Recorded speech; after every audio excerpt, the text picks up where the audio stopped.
याद कर लेने से फायदा तो ये होगा कि जब कोई आदमी आपको पूछेगा कि भाई ये चीज बताइए, तो आप आसानी के साथ बता सकते हैं।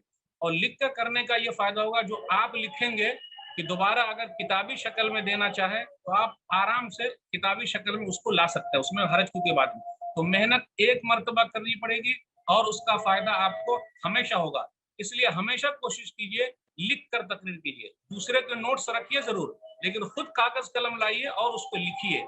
ये मैं अपना तजुर्बा बता रहा हूँ कि अल्हम्दुलिल्लाह लगभग 2002 से अब तक 2021 तक जो मैं आप लोगों के सामने बात कर रहा हूँ, 2002 से 2021 तक जो अब तक मैं आप लोगों के सामने बात कर रहा हूँ, अल्हम्दुलिल्लाह हर चीज मेरी लिखी हुई है। अगर मैं 5 मिनट की तकरीर करूँ, 10 मिनट की करूँ, 20 मिनट की करूँ, 25 मिनट की करूँ, अल्हम्दुलिल्लाह मेरे पास वो तमाम चीजें मौजूद है। ये सिर्फ मैं आपको बताने के लिए बोल रहा हूँ ताकि आपके अंदर हौसला पैदा हो और आप आराम से ये काम कर सकते हैं, घबराने की जरूरत नहीं है। और मज़ीद वीडियोस को देखने के लिए आप हमारे YouTube चैनल को सब्सक्राइब करें। फजज़ाकुमुल्लाहु खैरन।